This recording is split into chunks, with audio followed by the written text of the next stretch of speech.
tentang tentang pentingnya berjaga-jaga yang terambil dari Wahyu pasal yang ketiga ayat pertama sampai ayat yang keenam. Tentunya kita sudah sering membacakan satu perikop ini tentang jemaat Sardis, tetapi kita tahu bahwa firman Tuhan itu selalu baru buat kehidupan kita. Bahkan kadang-kadang kita sampaikan pun hari ini, besok kita dengar lagi dan seterusnya kita dengar lagi, akan selalu baru buat kita semua. Dan mungkin ketika penyampaian firman Allah yang Bapak Ibu dengarkan malam hari ini sama penjabarannya, tetapi tetap baru buat kita semua. Dan sebabnya mari kita sama-sama berdoa dan terkuasa Roh Kudus untuk kita sama-sama boleh menikmati firman Tuhan. Saya ingin membaca semuanya ya, dari pasal ayat yang pertama sampai yang ke-6 buat kita semua dalam Wahyu pasal yang ke-3. Dalam nama Tuhan Yesus, kepada jemaat di Sardis, dan tuliskanlah kepada malaikat jemaat di Sardis, inilah firman Dia yang memiliki ketujuh roh Allah dan ketujuh bintang itu. Aku tahu segala pekerjaanmu, engkau dikatakan hidup, padahal engkau mati. Bangunlah dan kuatkanlah apa yang masih tinggal, yang sudah hampir mati. Sebab tidak satu pun dari pekerjaanmu aku dapati sempurna di hadapan Allahku. Karena itu ingatlah bagaimana engkau telah menerima dan mendengarnya, turutilah itu dan bertobatlah. Karena jikalau engkau tidak berjaga-jaga, aku akan datang seperti pencuri, dan engkau tidak tahu pada waktu manakah aku tiba-tiba datang kepadamu. Tetapi di Sardis ada beberapa orang yang tidak mencemarkan pakaiannya. Mereka akan berjalan dengan aku dalam pakaian putih, karena mereka adalah layak untuk itu. Barang siapa menang, ia akan dikenakan pakaian putih yang demikian. Aku tidak akan menghapus namanya dari kitab kehidupan, melainkan aku akan mengaku namanya di hadapan Bapakku dan di hadapan para malaikatnya. Siapa bertelinga hendaklah ia mendengarkan apa yang dikatakan Roh kepada jemaat-jemaat. Puji Tuhan, haleluya. Kita sudah sama tahu bahwa kitab Wahyu berbicara tentang keadaan di akhir zaman, tetapi kepada ketujuh jemaat yang ada di Asia Kecil tentunya kita sudah banyak mengetahuinya tentang bagian-bagian ini. Ini bukan satu kebenaran firman Tuhan yang merupakan pengulangan selalu, apalagi kita yang orang Kristen dari lahir ya. Kitab Wahyu udah ulang-ulang didengarkan, bahkan sudah mengerti ya kita semua. Tetapi seperti yang saya katakan tadi bahwa firman Tuhan selalu bawa kita melihat bahwa di dalam kehidupan jemaat yang ada di Sardis, saya akan baca lagi. Dan tuliskanlah kepada malaikat jemaat di Sardis, inilah firman Dia yang memiliki ketujuh roh Allah dan ketujuh bintang itu. Aku tahu segala pekerjaanmu, engkau dikatakan hidup, padahal engkau mati. Satu keadaan jemaat di Sardis, Tuhan Yesus oleh kekuatan kuasa Roh Kudus yang luar biasa, katakan memiliki tujuh roh Allah, artinya kesempurnaan roh, kesempurnaan kemahatauan, kemahakuasaan Allah, boleh menyampaikan atau meminta kepada Rasul Yohanes untuk menulis apa yang sudah dilihat ketika dia di Pulau Patmos ya. Tuliskanlah kepada jemaat yang ada di Sardis, aku tahu segala pekerjaanmu, engkau dikatakan hidup padahal engkau mati. Kita akan melihat kondisi jemaat yang ada di Sardis. Kalau saudara boleh melihat di dalam surat-suratan ini atau dalam firman yang disampaikan ini ada tentang jemaat Sardis dan Laodikia itu punya perkataan yang pertama hampir sama ya. Kalau jadi jemaat Laodikia dikatakan, inilah firman dari Amin, saksi yang setia dan benar, permulaan dari ciptaan Allah. Aku tahu segala pekerjaanmu, engkau tidak dingin atau tidak panas. Alangkah baiknya engkau dingin atau panas. Jadi satu ungkapan awal yang sebenarnya tidak enak didengar. Satu ungkapan awal yang sangat tidak nyaman di telinga, tetapi ini disampaikan untuk membuka mata rohani daripada jemaat di Sardis, bahwa apa yang mereka rasakan selama itu, apa yang mereka anggap benar, apa yang mereka anggap sudah sangat indah, ternyata Tuhan sedang membuka topeng-topeng kemunafikan, topeng-topeng kepalsuan yang ada pada gereja yang ada di Sardis. Dan tentunya Bapak Ibu sekalian Tuhan, uh, tulisan ini atau ya firman ini bukan semata-mata hanya jemaat di Sardis, tetapi ini menyangkut tentang gereja di segala zaman, apalagi gereja zaman sekarang. Kalau saya boleh bilang, gereja zaman sekarang adalah gereja yang menggambarkan bagaimana keadaan gereja yang ada di Sardis. Satu gambaran gereja di Sardis adalah gambaran gereja zaman sekarang yang semakin nyata dan kelihatan. Semakin nyata, bukan kita menghakimi, tapi Tuhan sedang memperlihatkan bahwa inilah kondisi kehidupan rohani yang semakin diperlihatkan hari ini untuk supaya gereja boleh melihat apa sebenarnya yang sementara terjadi dalam kehidupan gereja di akhir zaman. Karena dikatakan di sini, bangun, aku tahu segala pekerjaanmu, engkau dikatakan hidup, padahal engkau mati. Jadi boleh dikatakan jemaat di Sardis merasa mereka boleh menutupi kehidupan gereja, kehidupan mereka sebagai satu kehidupan yang kelihatan baik-baik saja. Hidup, kalau hidup berarti bagus. Gereja yang hidup, yang berkembang, yang kelihatan mantap, yang kelihatan berkarya, yang kelihatan rajin, yang kelihatan setia, yang kelihatan mantap, yang kelihatan wah. Seakan-akan tidak ada kekurangan di dalam kehidupan gereja yang ada di Sardis. Kan dikatakan kelihatan hidup. Artinya orang boleh memandang, orang boleh menilai bahwa gereja di Sardis gereja yang hidup. Dan tentunya bukan hanya gereja di Sardis, zaman sekarang pun kita seringkali salah kaprah, salah menilai tentang keadaan zaman. Gereja-gereja sekarang ini adalah gereja kita, wah gereja-gereja bagus. Hidup, berkembang, banyak jemaat, kursi-kursinya tidak ada yang kosong, semua terisi. Ya kan, full band, wow keren-keren banget, pujiannya terlatih, singersnya terlatih ya, suara-suaranya oke semua, dan kita boleh bilang bahwa gereja itu adalah gereja yang hidup. Di dalamnya gerejanya wah luar biasa, musiknya teratur, puji-pujiannya menggema sampai kemana-mana. Itu adalah gambaran gereja di Sardis yang dikatakan Tuhan sendiri bahwa mereka kelihatan hidup. Kelihatan hidup ini adalah kelihatan yang dilihat oleh manusia. Manusia melihat hidup. Tetapi sayang sekali bahwa Tuhan bilang apa? Padahal engkau mati. Nah, padahal engkau mati. Wah, saya kita kalau melihat ini bahwa kita mendapat satu templakan yang sangat luar biasa dari Tuhan Yesus. Ketika Tuhan mendapati apa yang kita anggap itu bagus, apa yang kita anggap itu hidup, apa yang kita anggap itu berkembang, berhasil, sukses. Dan Tuhan bilang kamu gagal, kamu mati, kamu nonsen. Iya kan? Nah inilah keadaan jemaat di Sardis. Kenapa? Saya beri judul firman Tuhan pentingnya berjaga-jaga. Karena ketidaksadaran kita seringkali kita tidak bisa menjadi orang yang berjaga-jaga dan merasa puas dengan keadaan yang kita miliki sekarang.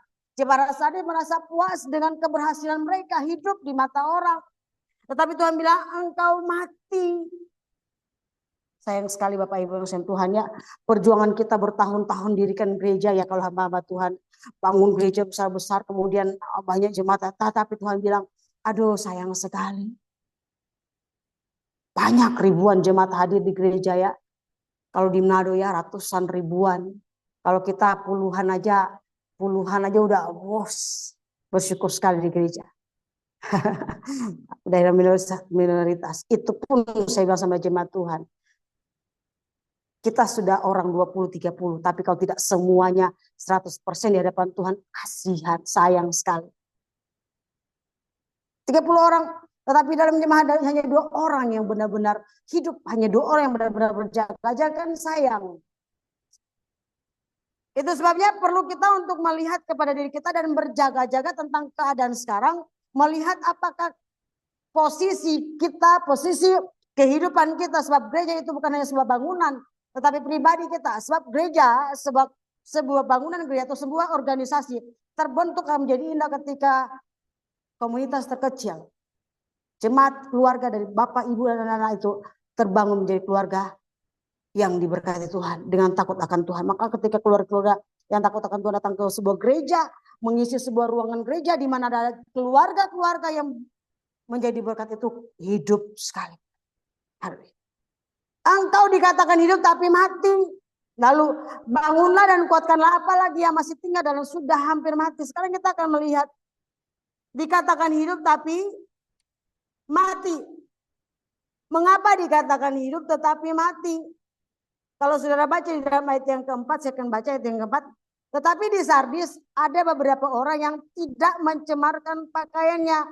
Kita mendapatkan dikatakan hidup tapi mati. Ternyata gereja itu telah masuk atau ada dalam keadaan dosa yang begitu hebat di dalam gereja, yang dipelihara, dibungkus dengan kemunafikan.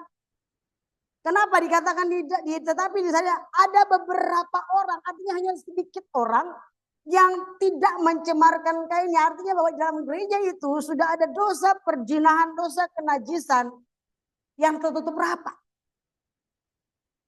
yang tidak ketahuan, yang tidak kelihatan oleh jemaat. Bahkan mungkin mereka sudah nyaman dengan hal yang itu. Makanya saya bilang kadang-kadang kita berpuas dengan kesetiaan kita seperti itu aja. Kita sudah masuk gereja, ibadah sudah cukup. Padahal Tuhan bilang kita untuk terus mendalami, mencari tahu apa yang masih kurang dalam diri kita. Jadi ada dosa yang hebat yang bekerja dalam gereja di Sardis. Ada orang yang ada hanya beberapa orang yang tidak mencemarkan kain. Artinya sebagian besar orang sudah masuk dalam dosa perzinahan, Bapak Ibu. Sudah masuk dalam dosa kenajisan. Haleluya. Dosa perzinahan dan merasa aman-aman saja. Orang bilang, wow, bagus. Kadang-kadang yang tidak kelihatan saudara sama Tuhan. Tuhan bilang, Tuhan lihat hati kok. Tuhan melihat semua yang terdapat dalam kehidupan kita. Tidak ada yang bisa disembunyikan. Tadi saya bersaksi di satu koma. Saya bilang, saya belajar untuk jujur, saudara. Bapak Ibu sama Tuhan. Menjadi jemaat Tuhan. Menjadi orang percaya. Menjadi gereja Tuhan. Dituntut satu kehidupan yang benar-benar dimurnikan. Ada ketulusan, kejujuran yang lahir dari hidup kita. Hati yang tulus, hati yang jujur itu akan lahir dalam tindakan yang nyata, pikiran, perasaan kita, kehendak kita. Menjadi orang yang jujur dalam tindakan kita, orang yang jujur. Kita beribadah juga jujur. Amin. Di dalam kejujuran tidak ada kepalsuan. Tidak ada kemunafikan. Haleluya. Kadang-kadang orang mau beribadah kepada Tuhan datang dengan hati yang masih penuh dengan kebencian. Mereka rajin beribadah tapi hati penuh dengan sampah, penuh dengan kotoran. Jujur tidak? Tidak jujur. Padahal mereka sudah tahu persis bahwa Tuhan Maha tahu, Tuhan melihat hati. Tapi tetap tenang aja beribadah. Hanya kenapa? Hanya ingin dilihat bahwa mereka beribadah. Mungkin firman Tuhan hari ini boleh. Sebab firman Tuhan saya beri judul berjaga-jaga atau pentingnya untuk kita berjaga-jaga setiap saat. Pentingnya untuk kita sadar di mana posisi kita. Apakah kita jangan sampai Tuhan bilang kamu hidup kelihatan Jane. Kamu tuh melayani terlalu bergairah. Tapi aduh sayang sekali. Saya bilang wah sayang sekali ya mama Tuhan ya Bunda Gembala, Ibu Gembala. Kita sudah berapi-api, kita sudah mati-matian. Lalu Tuhan bilang nonsen. Karena ketidakjujuran dari hati kita melayani Tuhan, ketidaktulusan. Kita mengejar nama, mengejar sesuatu, motivasi hati yang salah, tapi saya percaya tidak ada di sini. Namun harus firman Tuhan hanya datang kepada kita untuk memberikan satu kesadaran bahwa ketika kita dikatakan hidup, pastikan hidup itu benar-benar hidup dalam hidup kita. Ketulusan, kejujuran, kita mulai belajar dari diri kita, dari hati kita di hadapan Tuhan. Karena kita tahu bahwa Tuhan melihat hati, amin. Tuhan tidak bisa dibohongi dengan penampilan luar. Ya, Tuhan tidak bisa dibohongi dengan keadaan, dengan penampilan luar kita. Kalau kita berdoa sama Tuhan, Tuhan sebelum saya bilang Tuhan sudah tahu. Hati saya Tuhan sudah tahu. Makanya kita datang kepada Tuhan dengan hati yang penuh dengan kebencian. Kita sudah malu sendiri, Tuhan ampuni. Dan Tuhan bilang datang bereskan dulu keadaan. Jadi jangan kelihatan hidup tapi mati. Haleluya. Jadi gereja di Sardis sudah terlibat dengan dosa perzinahan, dosa berhala, berzina secara rohani. Dia beribadah oke kepada Tuhan, tapi kepada yang lain juga oke. Semua oke. Mamon oke, Tuhan oke. Nggak bisa begitu Bapak Ibu. Amin. Dan saya percaya Tuhan juga, saya percaya kita semua setuju dengan ini. Makanya di Laodikia Tuhan bilang kalau engkau mau dingin, dingin sekalian. Kalau engkau mau panas, panas. Sebab kalau engkau suam kuku, akan dimuntahkan. Haleluya. Benar-benar kekristenan kita harus benar punya pertanggungjawaban.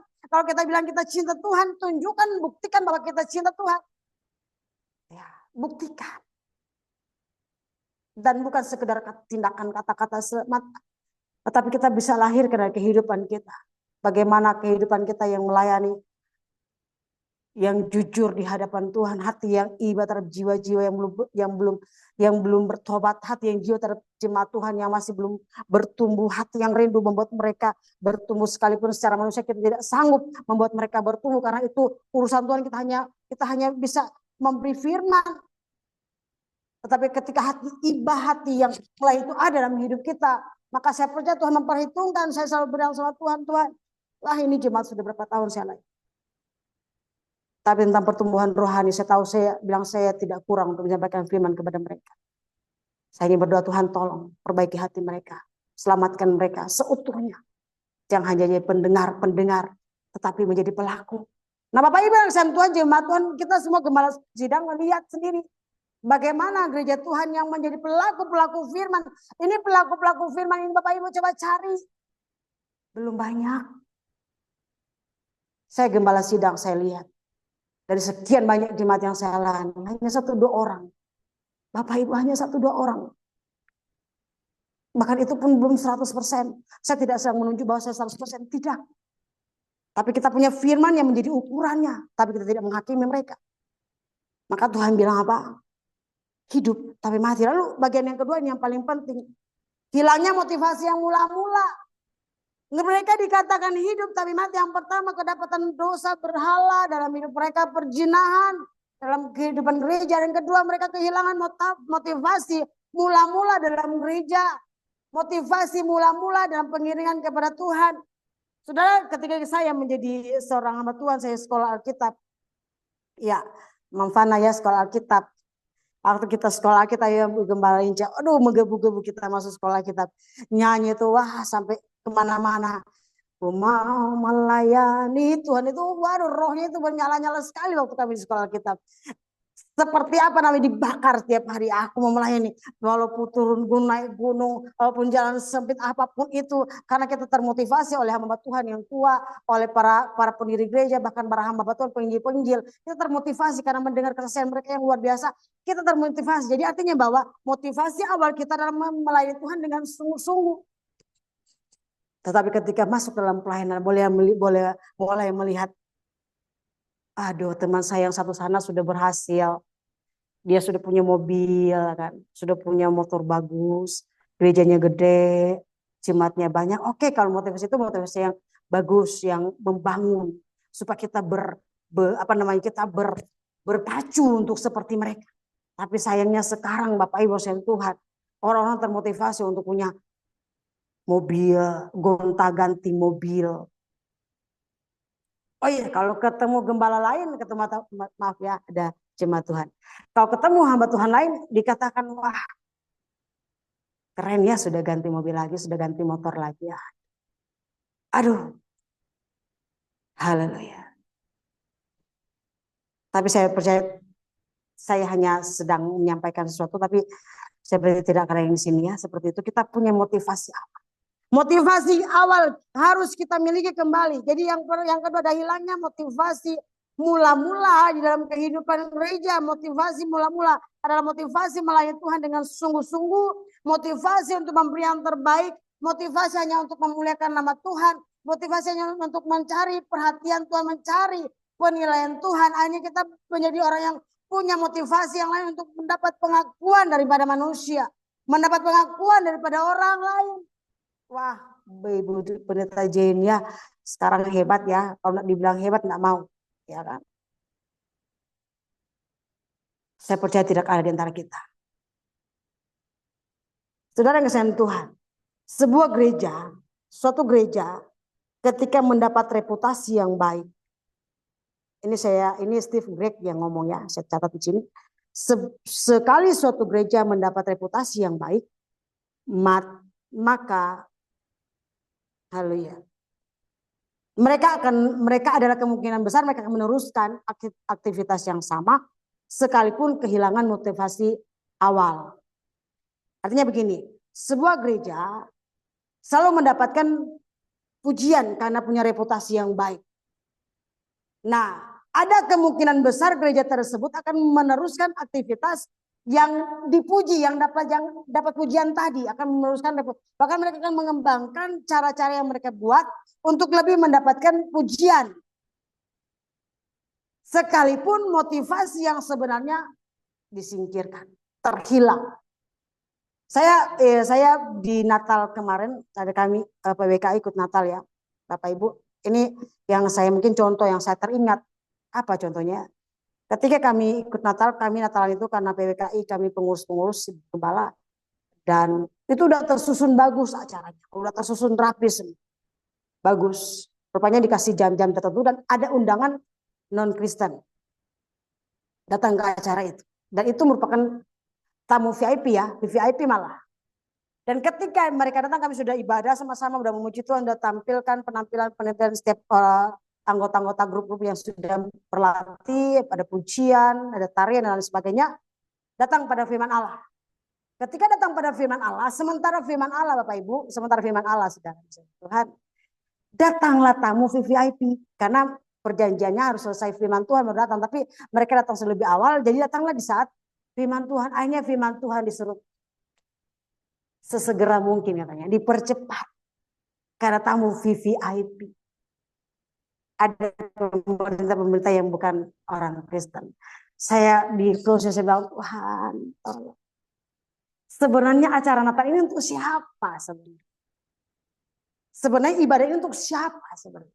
Karena ketika datang tamu VIP dari pemerintah yang berjilbab, yang berdasi, pemerintah datang, firman Tuhan langsung dari belakang panitia, dari belakang langsung gini sama pendeta.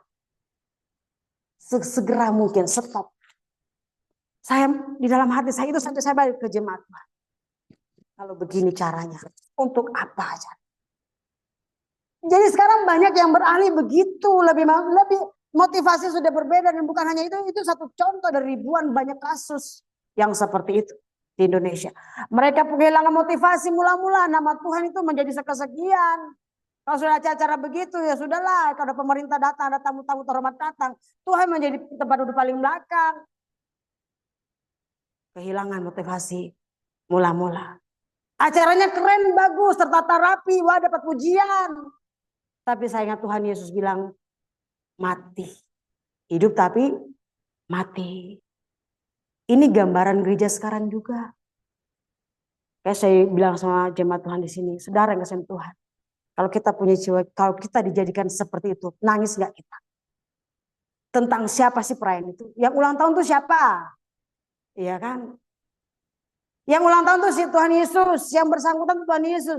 Tetapi yang dimuliakan, yang diagung-agungkan, yang diberikan selamat, yang diberikan atas malah orang-orang lain undangannya. Iya kan? Seringkali motivasi itu ada dalam gereja zaman sekarang. Bukan sering, itu terjadi banyak contoh. Ini contoh yang saya dapatkan kemarin Natal di PWK. Bapak Ibu sayang Tuhan, mari kita kembali ke motivasi awal kita. Senangkan Tuhan dalam hidup. Kita harus punya perasaan peka. Kalau Tuhan sudah, wah Tuhan tidak senang, Tuhan sedih. Haleluya. Jangan sampai karena kita lihat saya jemaat Tuhan yang saya layani juga begitu. Kalau Natalan saya juga sudah begitu keras. Sebab kalau Natalan mereka kalau siap makanan tuh wah. Makanan tuh memang. Dan setiap Natalan unit 12 kami unit 12. Unit 12 terkenal dengan makanan yang wow. Setiap tahun dan mereka meningkatkan setiap tahun itu makanan. Setiap tahun mereka tingkatkan menjamu tamu. Mereka tingkatkan itu. Saya bilang sama jemaat itu. Jangan kamu jadi jemaat musiman. Cuma Natal doang kalian berapi-api. Di hari sebelumnya enggak. Cuma Natal doang kalian tunjukkan kepada manusia. Jangan cari perhatian manusia. Percuma nol besar tidak ada artinya semua itu. Enggak ada artinya saya bilang. Cari perhatian Tuhan. Cari hati Tuhan. Kalau cuma Natal doang kalian begitu. Untuk apa? Sia-sia. Haleluya. Hari firman Tuhan datang kepada kita semua. Jangan seperti jemaat di saat kelihatan hidup tapi mati. Lalu selanjutnya Tuhan bilang apa? Haleluya. Saya akan baca lagi. Baca. Karena itu ingatlah bagaimana engkau telah menerimanya. Nah ayat yang kedua. Bangunlah dan kuatkan lagi apa yang masih tinggal yang sudah hampir mati. Sebab tidak satu pun dari pekerjaanmu yang aku dapati sempurna di hadapanku. Bagian yang kedua, tidak ada satu pekerjaan yang Tuhan dapati dari jemaat yang ada di sana sempurna. Saya menulis di sini adalah orang pekerjaan yang sempurna itu pekerjaan yang tidak lengkap. Dengan kata yang mudah dimengerti ada pekerjaan yang asal jadi. Saya mau makan firman Tuhan agak keras malam hari ini. Tapi saya mau percaya kita mau belajar untuk memberi yang terbaik yang saya bilang sama jemaat Tuhan. Bagaimana yang namanya tidak asal jadi, yang tidak asal-asal untuk Tuhan. Saudara kalau mempersiapkan sesuatu untuk tamu undangan, kita udah persiapkan dari sana dari hari 2 hari yang lalu. Kita sudah susun anggarannya, apa yang kita persiapkan itu maksudnya. Nanti dia datang baru. Setelah dia datang air putih aja belum ada. Ya. Itu asal-asal dan sekarang Bapak Ibu Tuhan untuk pekerjaan Tuhan untuk soal ke gereja, untuk soal pekerjaan Tuhan seringkali menjadi satu hal yang biasa yang asal-asalan karena dilakukan setiap minggu. Menjadi kegiatan rutinitas dan kita anggap hal biasa-biasa aja. Asal-asalan.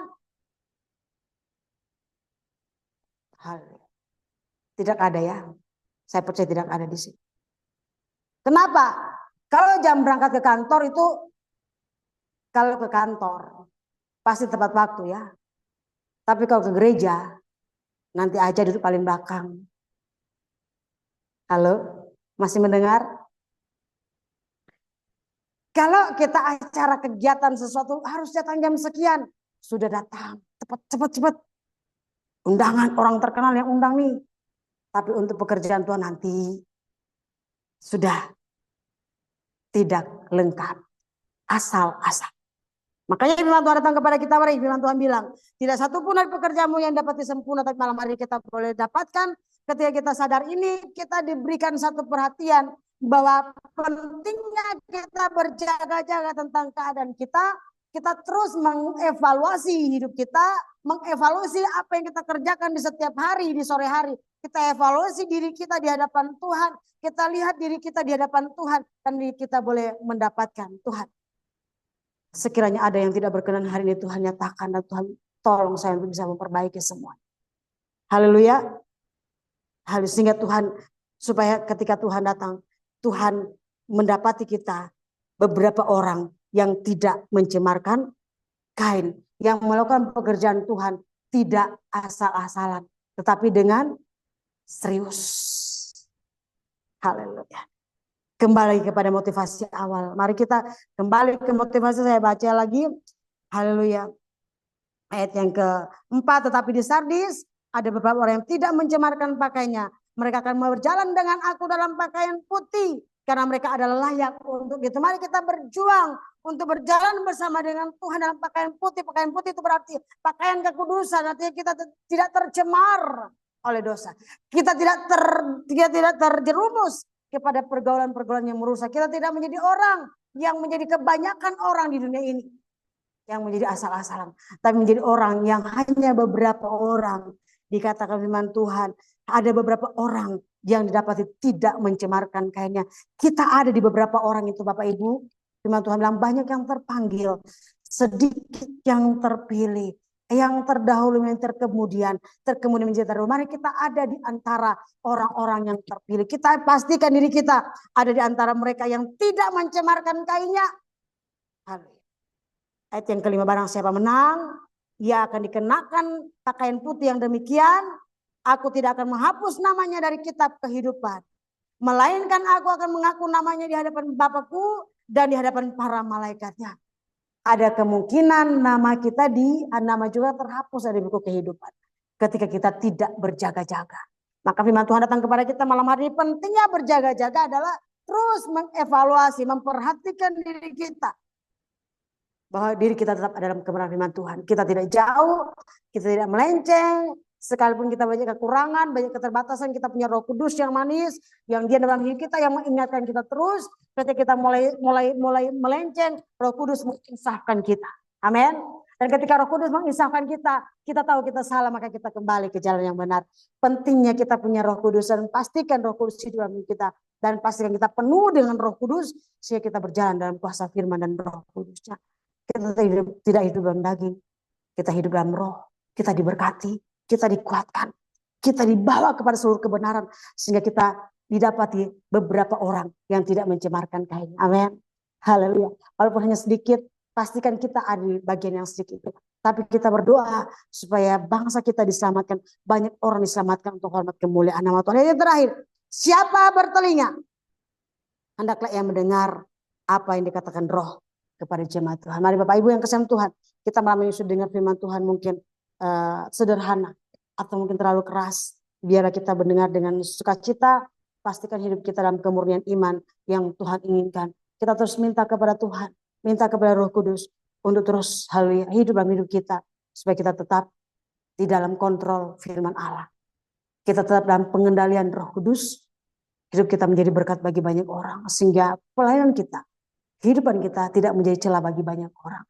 Kita membawa nama Kristus dalam hidup kita, menjadikan haleluya, membawa kemuliaan di dalam hidup kita. Nama Yesus yang dipuji, dipermuliakan. Puji Tuhan, ini firman Tuhan buat kita semua. Dan saya serahkan kepada pemimpin, kepada Kakak Yani. Puji Tuhan.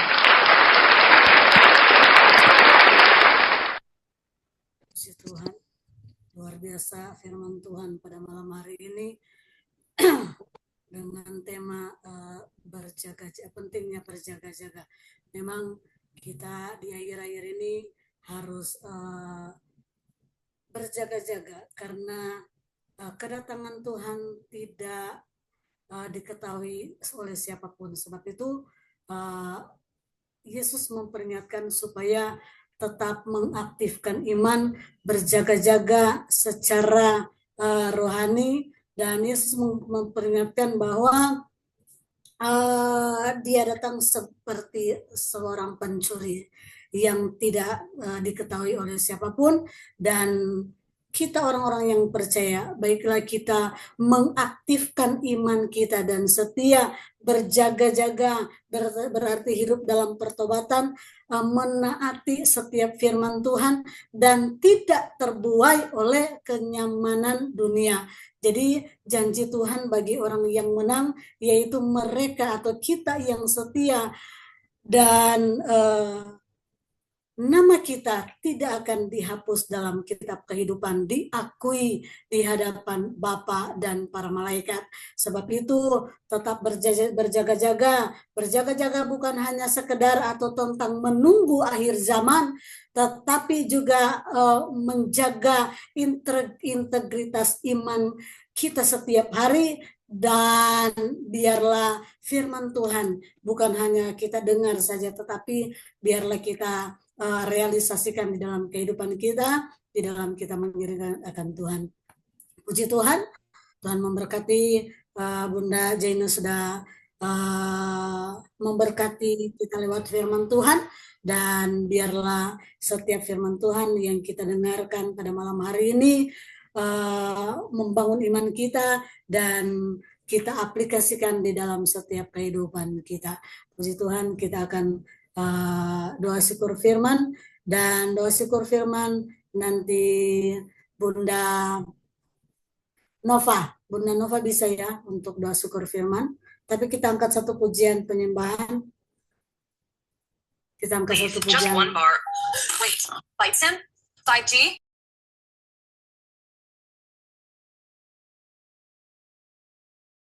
Kita angkat satu pujian penyembahan untuk kita berdoa syukur firman. Tuhan, mana kebaikan-Mu selalu kami rasakan dalam setiap kehidupan kami.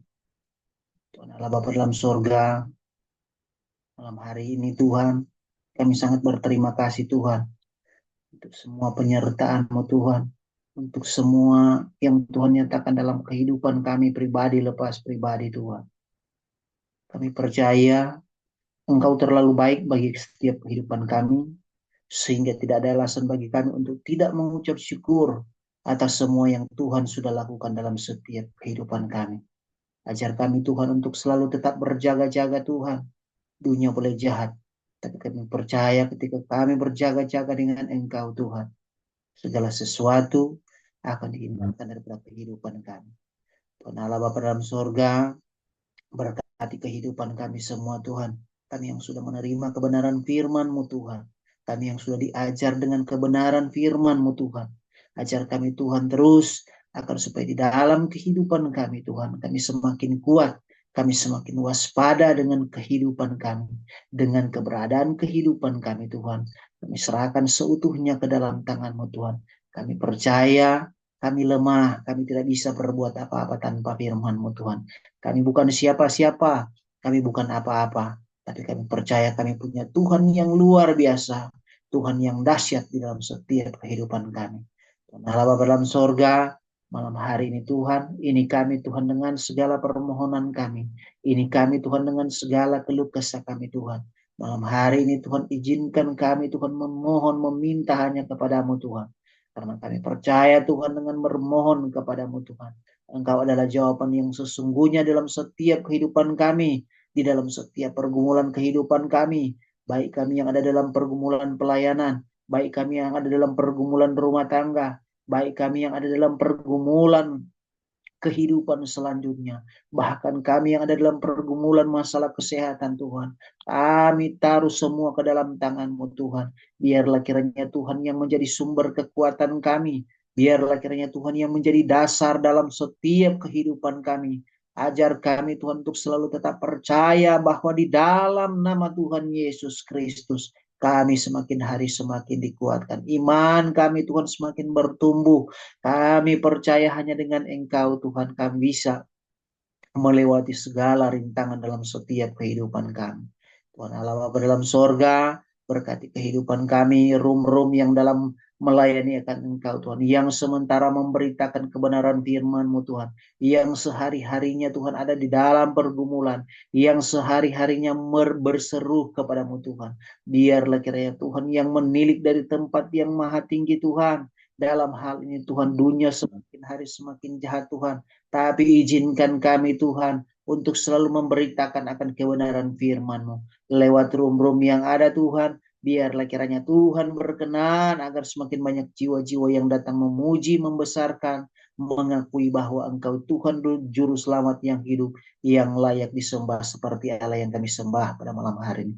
Tuhan Allah Bapa dalam sorga, memberkati kehidupan keluarga besar Daeng Kuma Tuhan. Biarlah kiranya Tuhan yang selalu menjadi kekuatan dalam setiap kehidupan mereka Tuhan.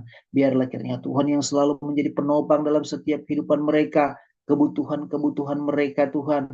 Biarlah kiranya Tuhan yang sumber berkat mencukupi segala sesuatu. Baik dalam pelayanan mereka Tuhan. Berkat jasmani dan berkat rohani Tuhan limpahkan dalam setiap kehidupan mereka Tuhan. Keluarga besar Daeng Kuma kami taruh ke dalam tangan-Mu. Dari anak-anak cucu-cucu sampai siapapun mereka yang ada dalam keluarga mereka Tuhan. Biarlah kiranya Tuhan yang menjadi kekuatan dalam kehidupan mereka Tuhan. Begitu juga dengan ibu Tuhan yang ada cucunya Tuhan yang lagi mau masuk sekolah SMA sama SMP Tuhan. Tuhan tolong berkati. Tuhan jadikan anak-anak ini Tuhan benar-benar anak-anak yang takut akan Tuhan. Anak-anak yang pintar. Anak-anak yang bisa menjadi berkat bagi semua orang. Tuhan Allah Bapa dalam sorga, kami serahkan seluruh keluarga ini ke dalam tangan-Mu Tuhan. Begitu juga dengan room Pastor Vicky Purun Tuhan. Kami taruh ke dalam tangan-Mu Tuhan. Biarlah kiranya Tuhan tambahkan kekuatan hikmat marifat surgawi dalam setiap mereka melayani akan Engkau Tuhan. Jadikan room ini room berkat bagi banyak orang Tuhan.